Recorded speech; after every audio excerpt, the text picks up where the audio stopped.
¿Por qué el 6 de junio es el Día de la Lengua Rusa? ¿Por qué si el mundo anglosajón tiene a Shakespeare y el mundo hispanoamericano tiene a Cervantes, quién está en Rusia? Hola, soy Lorena Mendivelso, culturóloga, mejor conocida como Trabajando en la Rusa, y hoy vamos a hablar de Alexander Sergeyevich Pushkin.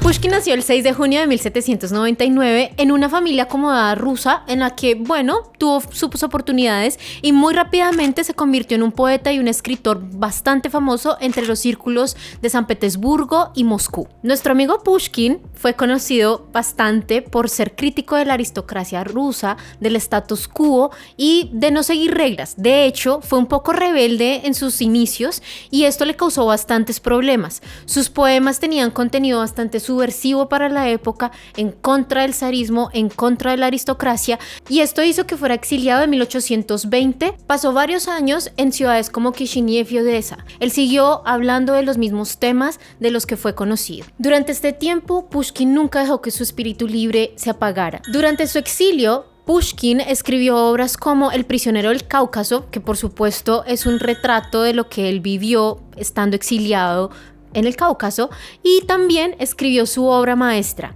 Eugene Onegin, en donde podemos ver a un Pushkin bastante diferente de sus obras más rebeldes, más subversivas. Es una novela un poco más amorosa, pero es un amor imposible, es un amor controvertido. Eugene Onegin es un hombre aristócrata ruso que está cansado de su vida. Básicamente, esta es la crítica más importante que Pushkin hace en este libro. Y por supuesto está Tatiana, una chica que se enamora de él porque hace parte de su círculo aristocrático y pues ella cree que él puede ser, un buen esposo. ¿Qué pasa? Eugene simplemente le dice, no amiga, no te amo. Y Tatiana sufre mucho. Personalmente yo les puedo decir que no me cae tan bien este personaje de Eugene Onegin porque es bastante cruel, rehuye de Tatiana, y Tatiana es bastante inocente, bastante abierta a lo que siente con respecto a Eugene, pero él simplemente está en otra onda y le dice como: no puedo corresponderte al amor, sorry, pero me voy. La obra termina como, una suerte de premonición en lo que pasó con la muerte de Pushkin, porque la obra termina también con un duelo entre Eugene Onegin y otra persona, su mejor amigo, quienes se pelean por temas de honor, temas de respeto, de hombría, que eran muy conocidos en esa época. Y por supuesto, esa fue una de las razones por las cuales Pushkin murió, pero eso lo vamos a ver más adelante. La novela explora temas como el amor no correspondido, por supuesto, pobre Tatiana. También temas como la amistad, el honor, el amor a la patria. Esto es muy, muy importante, y también creo que es una de las razones por las cuales el pueblo ruso ama tanto esta obra, porque puede encontrarse con diferentes temas que los identifican nacionalmente e identitariamente. Es considerada una de las obras maestras de la literatura rusa y por supuesto es una obra que tiene mucho contenido de profundidad psicológica. Por eso mismo también se considera una obra famosísima. Si quieren saber más de esta obra, ustedes pueden conseguir una película que tiene el mismo nombre, Onegin, y de hecho en esta película está la actriz Liv Tyler, que ustedes la conocen, por supuesto la hija de Steven Tyler, y es muy famosa. La verdad me gustó bastante la película. Es una película que explica muy bien la historia de Pushkin. Si bien es cierto que esta historia en la película es tratada un poco al estilo hollywoodense, sí pueden tener una idea muy general de lo que es la historia que escribió Pushkin. Una vez Pushkin terminó su exilio fuera de San Petersburgo, regresó y volvió a sus andanzas, a lo que tenía él en claro, que era ser un escritor famoso y grande de Rusia. Sin embargo, allí empezó todo su tema amoroso, digámoslo así, con su esposa, Natalia. ¿Quién era Natalia? Natalia era una chica muy hermosa, era perseguida por muchos hombres y esto también generó en Pushkin ciertos celos, digámoslo así. Pushkin era conocido por ser bastante celoso y perseguir bastante a Natalia porque, era bastante linda, se metió en muchos problemas a nivel social con otros hombres por su belleza, porque él pensaba que todo el mundo estaba como, decimos en Colombia, cayéndole a Natalia, ¿no? Conquistándola, cortejándola. Varios problemas sucedieron con Natalia y Pushkin. ¿Qué sucedió? Natalia venía de una familia aristocrática que por supuesto tenía sus ventajas y sus beneficios. Pushkin no podía proporcionarle esto porque a pesar de que sus obras eran muy famosas y él ganaba mucho dinero, él no tenía los recursos financieros que Natalia esperaba. Todo esto generó muchos problemas de ahí en adelante en su matrimonio. Como les decía, Natalia era una chica muy hermosa y asistía a muchos eventos sociales en los que por supuesto su belleza era el atractivo principal. Esto generó en Pushkin cada vez más problemas con inseguridades, con sus celos, y esto generó aún más que la pareja tuviera problemas a largo plazo. Luego de eso, los problemas financieros empezaron a surgir. Pushkin empezó a tratar de tener esta vida como acomodada para Natalia, pero no lo lograba y tampoco era organizado financieramente para la época, entonces esto generó muchos conflictos y muchos roces que degeneraron la relación. Pushkin estaba muy preocupado por su honor y su reputación. Y esto hizo que se metiera en un problema gigante. Personalmente, hay algo que me enoja mucho de Pushkin y es que se haya metido en un problema tan grande que lo llevó a un duelo y a perder la vida por esto. Sí, claro, para la época era muy común que los hombres insistieran en hacer duelos entre ellos solamente como para, no sé, para mejorar su honor, para no ser irrespetados con respecto a sus esposas, a sus familias y a sí mismos. Esto pasó con Pushkin. Se metió en un problema porque un hombre francés, Georges Darfon, simplemente quiso cortejar a Natalia. No quería cortejarla como tal, sino simplemente como un francés quería acercarse a ella, quería conocerla. Los rumores llegaron a Pushkin y se hizo el conflicto. O sea, el problema del siglo. ¿Qué sucedió? Pushkin salió herido en el estómago de una bala y lo llevaron, por supuesto, a los servicios médicos, donde 2 días después murió. Entonces, me molesta bastante, la verdad, que haya sido, no sé, provocado en sus instintos y que pues muriera tan joven, porque realmente Pushkin murió cerca de los 30, 35 años, 37 años, y pues nos quedamos sin el resto de la obra que pudo haber hecho Pushkin. Cabe resaltar que es importante todo lo que hizo y lo que dejó hecho durante su corto periodo de tiempo de vida. Entonces, ¿qué pasa con Latinoamérica? La primera pregunta que hice en este podcast fue: ¿por qué Cervantes? ¿Por qué Shakespeare? ¿Por qué nosotros en Latinoamérica conocemos a estos dos personajes que, no me tomen a mal, son muy importantes, pero no tenemos ninguna idea de Pushkin? Pues esto se debe a varias cosas, algunas históricas, algunas como básicamente de lenguaje, y de hecho la primera razón que nosotros tenemos para no conocer a Pushkin es la lengua rusa. O sea, pónganse a pensar, ¿quién en Latinoamérica sabe ruso? No mucha gente, realmente. Yo, por ejemplo, lo hablo no tan bien, pero realmente es muy difícil para mí todavía leer a Pushkin o leer a otros autores en ruso, porque es una lengua pues muy alejada de alguna otra forma geográficamente de nosotros.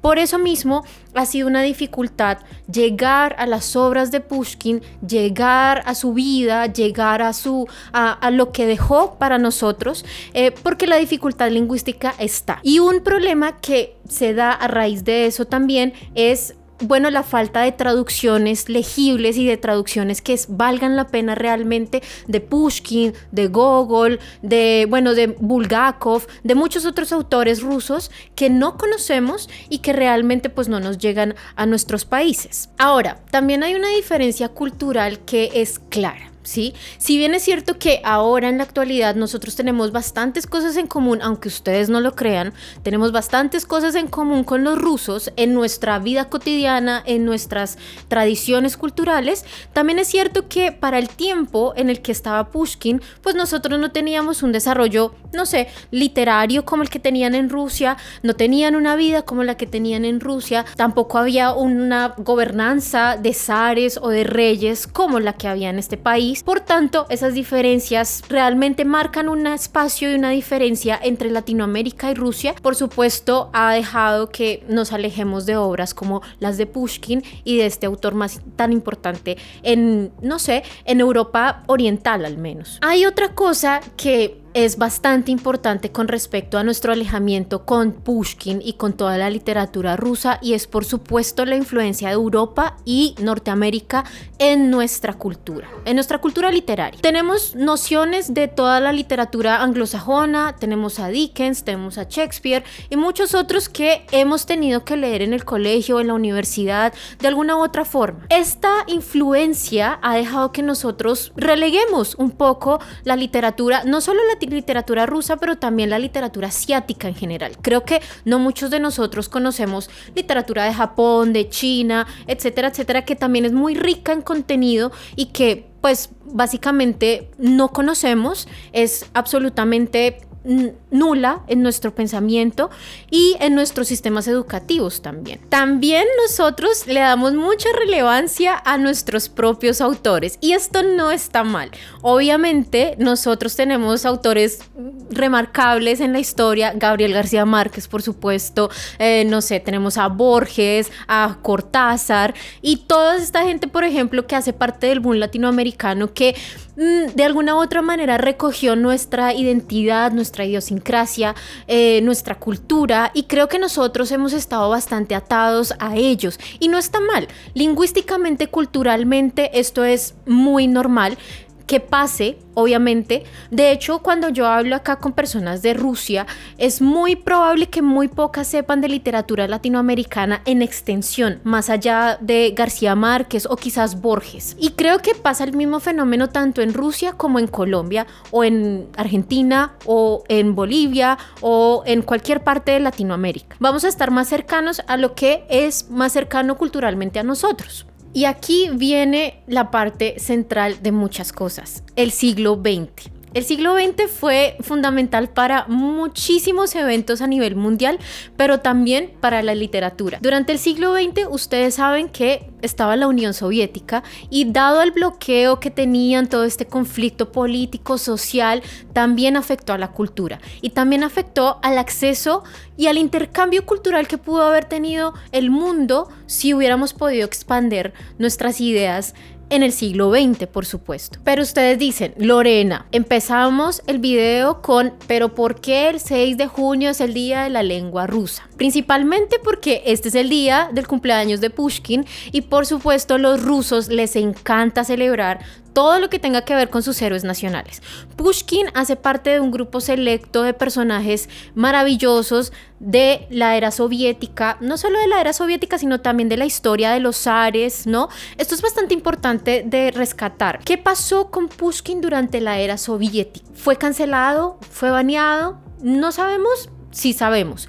¿Qué pasó? Pushkin fue realmente muy relevante durante la época soviética, no se baneó, no se quitó, por ejemplo, de los estudios, de los colegios, del sistema educativo, pero sí que hay algunos autores que dicen que posiblemente algunas de las obras de Pushkin fueron modificadas como para contribuir un poco a la propaganda de la época y al sistema político que reinaba en Rusia durante ese momento. Podemos decir que Pushkin durante toda la vida, o bueno, durante toda la historia rusa en general, ha marcado un hito, ¿sí? Es bastante importante en este caso. El 6 de junio es importante también porque Pushkin, al igual que Shakespeare, al igual que Cervantes, modificó el lenguaje ruso. Es decir, hubo un antes y un después de Pushkin, igual que hubo un antes y un después de Shakespeare. Ustedes saben que Shakespeare, por ejemplo, inventó, no sé, como 100,000, 10,000 palabras nuevas en inglés. Pushkin no tuvo como esa capacidad, no fue el mismo caso que Shakespeare, pero sí que tenemos un Pushkin que llevó la literatura a las personas del común, a las personas de la calle. Entonces, ¿esto qué provocó? Por supuesto que la gente leyera más, ¿sí? Estuviera más interesada por ilustrarse, estuviera más interesada por leer la literatura de su pueblo, de sus historias, de su folclore. Creo que para Pushkin esto fue bastante importante porque él se dio cuenta, y también a través de su crítica a la aristocracia, la gente no tenía acceso a este tipo de contenido y que él debía modificar la lengua rusa de sentido que fuera común para todos, que lo que yo escriba lo puedas entender tú, lo puedas entender tú, lo puedas entender este otro, ¿sí? En general, Pushkin modificó esto y en la lengua moderna que tenemos ahora en Rusia se debe a Pushkin. El 6 de junio es importante también porque se le hace un homenaje a sus obras. Eugene Onegin es una obra que no solo es una obra literaria, pero también ha sido llevada al teatro, a la música, no sé, a otro tipo de expresiones artísticas que han generado en los rusos una conexión muy grande. De hecho, les cuento que el otro día estaba en la Plaza Roja y llegué, había un evento, pues de la nada, realmente yo no sabía que había un evento, y en una de esas había un concierto sinfónico en el que estaban tocando la música de la obra de teatro de Eugene Onegin. Entonces es muy común, no solo el Día de Rusia, el Día de la Lengua Rusa, sino también es muy común en general ver cómo los rusos homenajean a estas personalidades de la historia a los que ellos les guardan muchísima admiración y respeto. Alexander Pushkin representa un patrimonio nacional de los rusos y como patrimonio lo cuidan, lo celebran, lo homenajean, y esto es muy importante y me parece muy especial porque el pueblo ruso es muy, ¿cómo decirlo?, agradecido con sus héroes. ¿Sí? Les dan su día, y no solamente les dan su día, sino que alrededor de las ciudades principales de Rusia, y yo creería que incluso en las pequeñas ciudades también se celebra el día del lenguaje, de la lengua rusa, de la lengua moderna rusa que fue inspirada por Pushkin. Es muy bonito ver, por ejemplo, cómo los estudiantes saben de memoria algunos poemas, y para ellos es muy importante, por ejemplo, el tono, el ritmo, la entonación. Si tú no declamas a Pushkin como se debe, estás en problemas. Es terrible, porque para ellos es muy importante, es de respeto y de admiración. La materia de literatura está atravesada básicamente por el estudio de Pushkin, pero pues esto pasa en todos los países, ¿no? Creo que en Colombia tenemos, no sé, la literatura atravesada por García Márquez, supongo que en Argentina, no sé, por Borges, por Cortázar, etcétera, etcétera. Entonces creo que esto es muy importante para ellos y cabe resaltarlo. ¿Deberíamos tener más influencia de Pushkin en Latinoamérica? Yo pienso que sí. Bueno, gente, esto es todo por hoy. Esto es una resumida parte de lo que es Pushkin, muy resumida, por supuesto, porque a pesar de que tuvo una vida muy corta, su extensión en, no sé, en legado es gigante. Entonces, por favor, les invito a que investiguen, les invito a que lean traducciones, no sé, legibles de este personaje, pero no solo de este, sino también de otros, ¿no? Podríamos hablar después de otros autores, Gogol, no sé, se me ocurren algunos otros que pueden ser muy útiles y que pueden ser muy interesantes para ustedes si son amantes de la literatura y de la cultura rusa. No se olviden que nos pueden seguir aquí en el canal. Por favor, dejen sus comentarios, cómo les pareció este resumen. Me gusta mucho interactuar con ustedes. Recuerden que nos pueden seguir también en @trabajandoenlarusa en Instagram, y por favor denle like a este video si les gustó. Muchas gracias por todo y nos vemos la próxima.